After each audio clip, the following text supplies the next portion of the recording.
DJ. Pigeni baba makofi tena. Makofi ya mkaribisho kiongozi wetu wa miaka mingi ambaye he has never let Kenya down. He has never, look at his history. You can say so many other things. But kama kuna kiongozi patriotic who has had Kenya at his heart for all those years, he has been there. Ni huyu baba.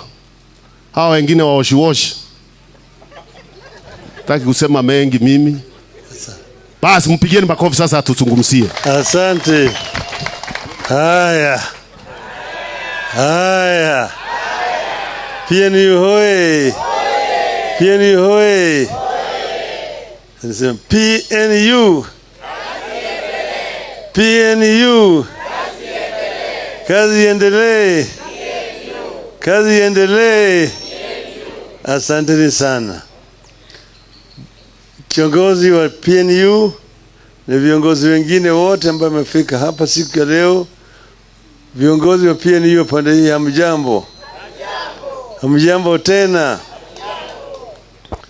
We will come at the invitation of Mr. Munya kwa hii hafla ya leo ya PNU. And we are very happy to be here today. Because PNU is part of our history of multi-party democracy.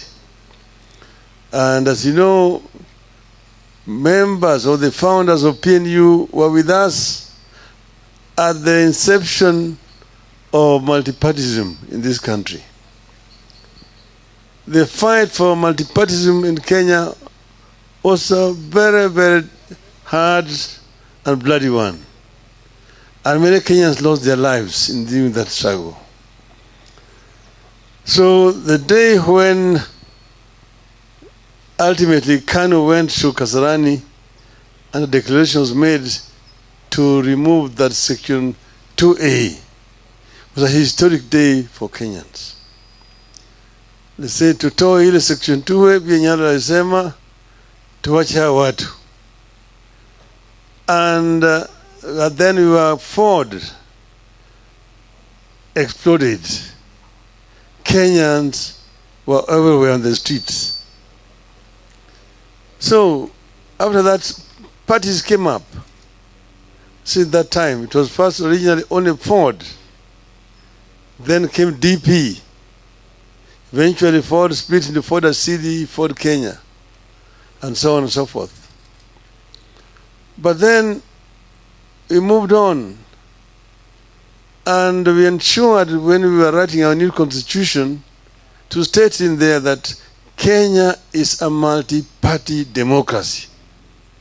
This was because of the period that Kenyans went through a very bloody dictatorship of single party. And we said never again will Kenyans agree to go back to that kind of situation. So I'm happy to be here when PNU is celebrating 15 years. It reminds me of my late friend, Emilio KIBAKI, a great Kenyan by all the standards. KIBAKI was a very simple person. You talk to KIBAKI and a man of very few words. He did not speak many things. And after you say something which he does not agree with, just say, huyo ni mjinga. Yamesema ni mpumbavu huyo tu. Wachana na yeye. So,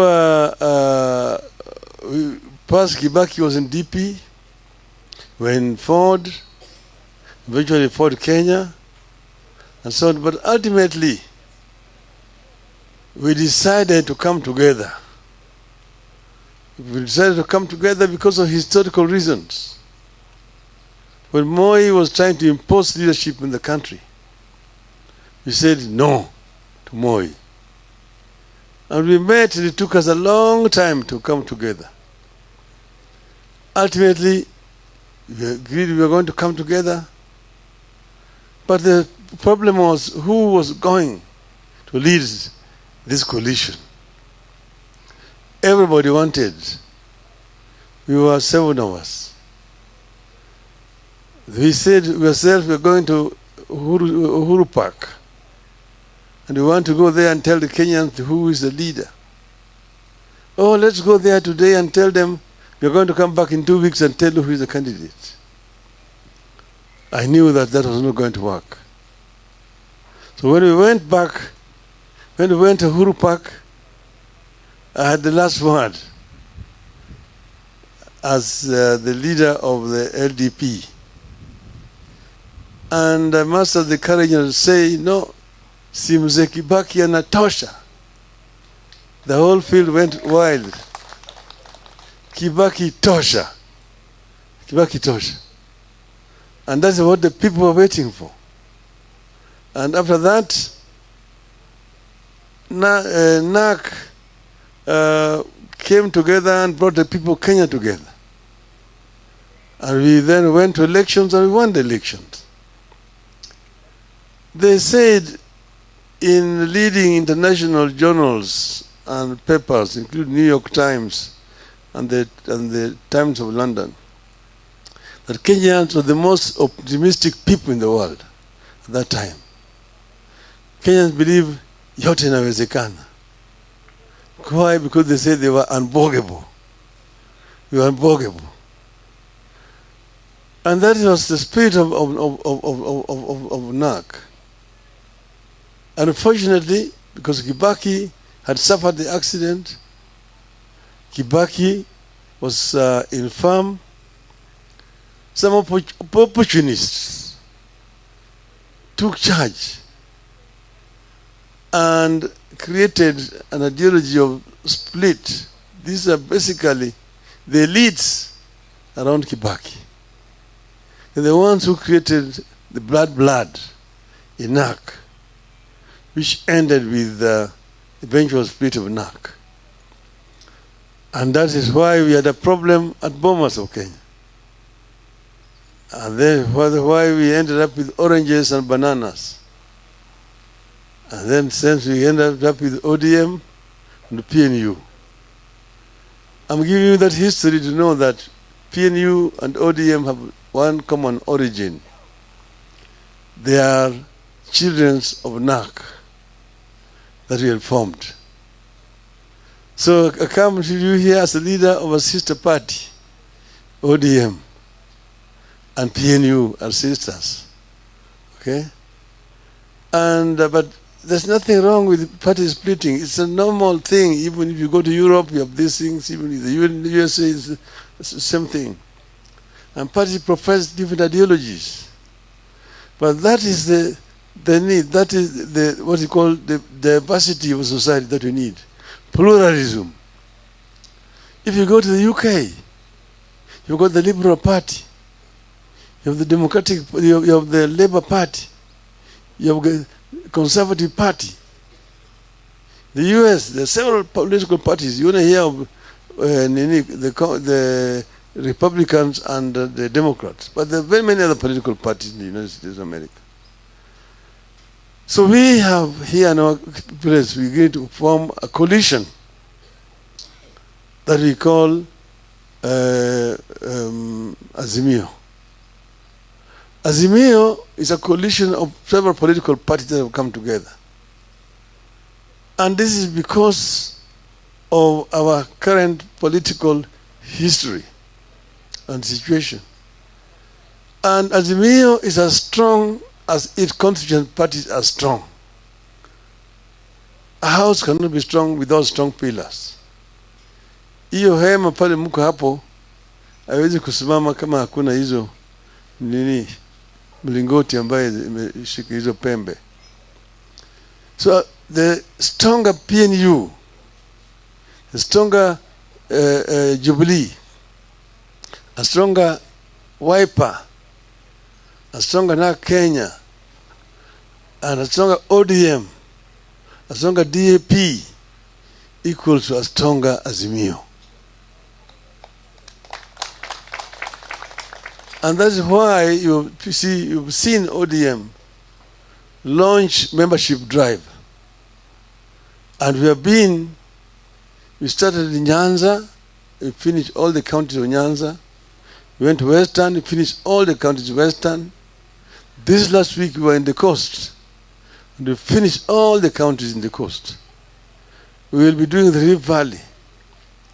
We will be doing Northeastern. We will come to Eastern and the mountain region as ODM. So we encourage PNU and all other constituent parties to do the same. This way, as PNU will become strong. If these constituent parties are strong, there are areas you call the strongholds of PNU. So when I go there, I don't talk about PNU. When I go there, I just encourage members there to be PNU.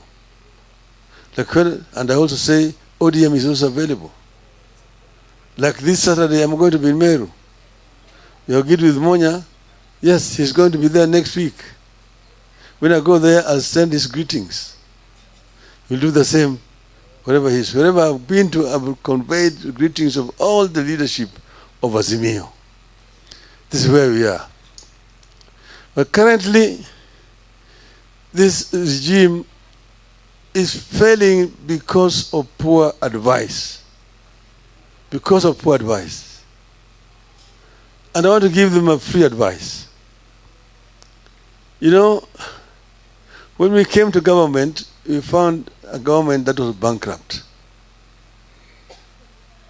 KIBAKI himself was sick, but he could give us advice on what to do in his sickbed.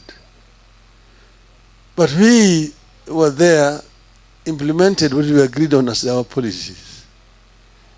Look, for example, we had promised the people that we are going to implement a free primary education from day one. When we entered, we found a bankrupt economy. But KIBAKI told us, because we had promised this to the people, we must implement it. We must implement it. He was in this sickbed when he was talking to me. And I went and told our people, we must implement free primary education this first term. It was January.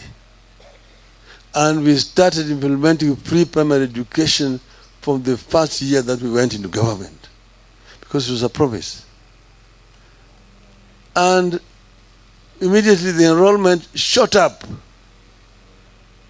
The facilities were overwhelmed. There were no classrooms. Children were learning under the trees. People enrolled up to 84-year-old, Mr. Marubi. But we said it will go on. Then some donors began to come up. USAID, DFID, so come to give us assistance to put up structures, classrooms, and so on and so forth. It was implemented, and eventually it became a true success. The issue of this housing problem that these people are struggling with is not a new thing. It is in our manifesto as Azimio. They didn't have it in their manifesto. They borrowed it, but they don't know how to implement it. Us, we knew how to implement it. You see, when I was at the beginning, I was a minister for roads, public works, and housing. Housing was in my docket. Roads was in my docket. Public works, all the public buildings were in my docket. First, I traveled all across the country. I went to all the districts at that time. The first 3 months. I was looking at the status of roads. I was looking at the status of public works and housing generally. I came back and wrote a paper which I presented to the cabinet. And I said that for this government to make an impact that people can see that there's a change in our country, I need more money in my docket.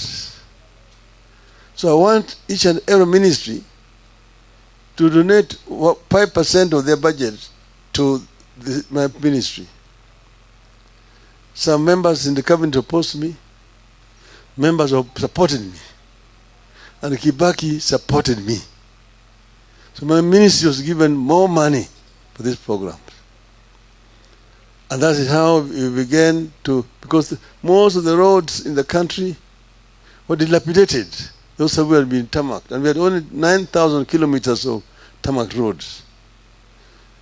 Of those 9,000 kilometers, 45% was in deplorable condition, requiring complete recarpeting. But I needed more money to build new roads. So I found when the cost of constructing roads was 55 million shillings per kilometer, a standard 5-meter gauge road. I sat with my engineers down and we went to nuts and bolts. What is it that you require to tarmac 1 kilometer of a road? As an engineer, now I'm talking as an engineer. And we found out, eventually reduced the cost from 55 million shillings to 20 up to 25 million shillings per kilometer. Because that is where the money was getting lost. So you can be taxing people to do roads, but if you don't look at nuts and bolts, most of it is just going to go to people's private pockets. So we were able now, and we also widened the gauge, 6 meters instead of 5 meters, plus soldiers for cyclists and pedestrians. But it's still between 20 to 25 million shillings, from 55 million shillings. Then, in the issue of public works, there are so many public works which have been abandoned over the country. Provincial headquarters, district headquarters, hospitals, colleges, schools, and so on, which are built and left just hanging there. Went around. And I said, before we start new projects, we complete all these white elephant projects and put the money. And we completed all of them. All those which were, you see, you saw the Nyayo, how do you call it? Nyayo, the one on Thika Road. Nyayo, what? It was for vehicles up there. And then we had provincial headquarters in Kisumu, there was one in Mbale, in Vihiga, there was one in Chicago, there was all over the place, and hospitals. But the housing, affordable housing thing, was an issue. I went to Malaysia. I went to Singapore.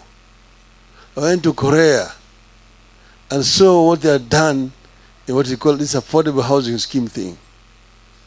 I came back here and revised the housing policy, how to roll out this housing program.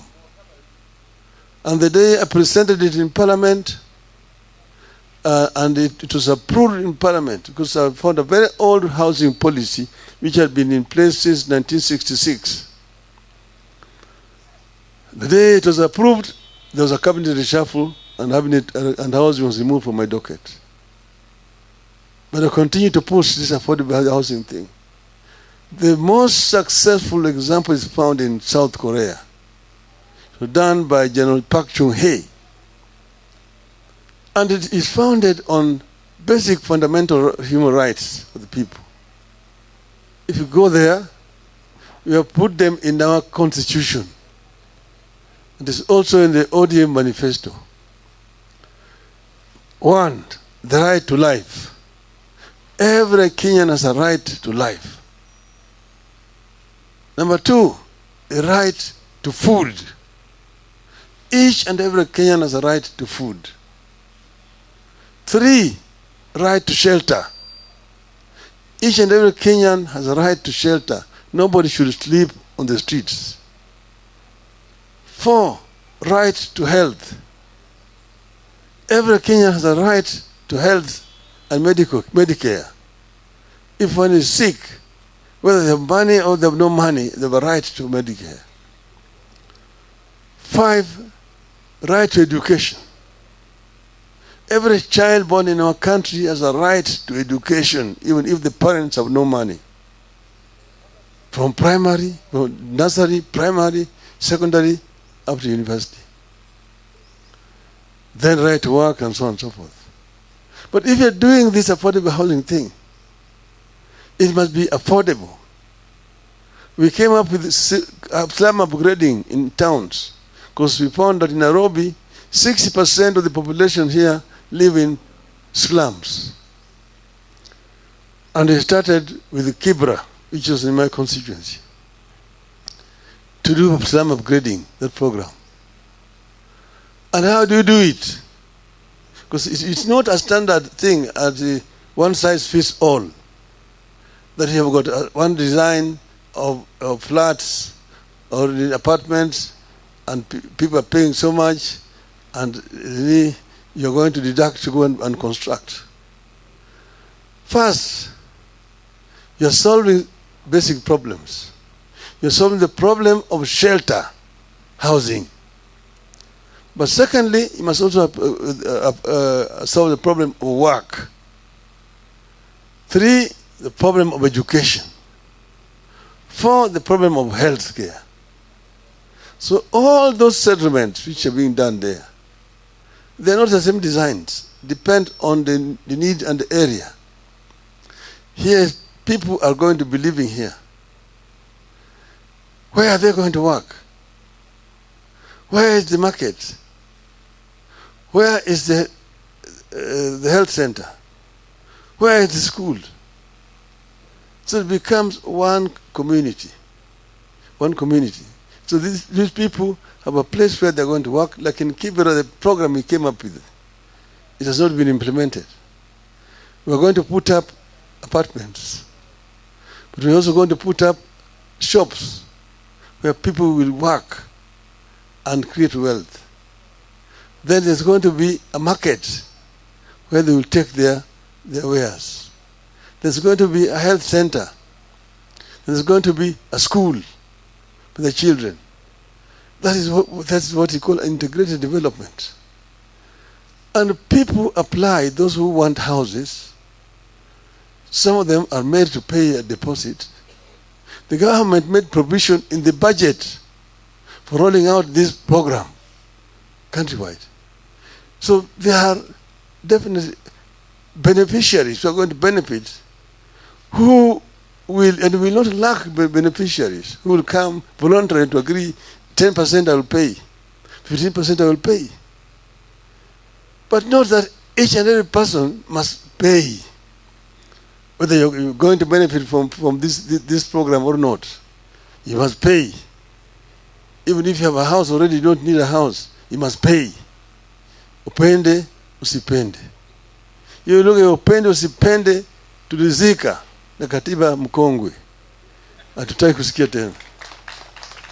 Hatutaki tena kusikia mambo ya upende, usipende. Hiyo ilienda na nyayo. Kwa hivyo sisi wa Kenya, kama mnataka tufanye hii maneno, watu waketi chini.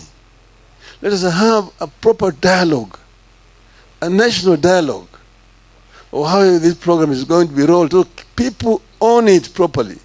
Let people understand what you want to do. Then it will be owned. When we were making transformation with KIBAKI, we convened a conference at Bomas of Kenya. 1 week, we called the Kenya We Want. The Kenya We Want. And people dialogued and agreed what needed to be done in our country. But then we also set up a think tank, which is called NESC, National Economic and Social Council, which was a think tank with people, experts from Malaysia, from Singapore, from Korea, from Britain, and we had also experts from within the country here. NESC was meeting once every 3 months to come up with ideas. It's through NESC that we came up with the Vision 2030. It's through NESC that we came up with the idea of SGR, LabSet, this Konza city, ICT city in Konza, tourist centers, economic processing zones.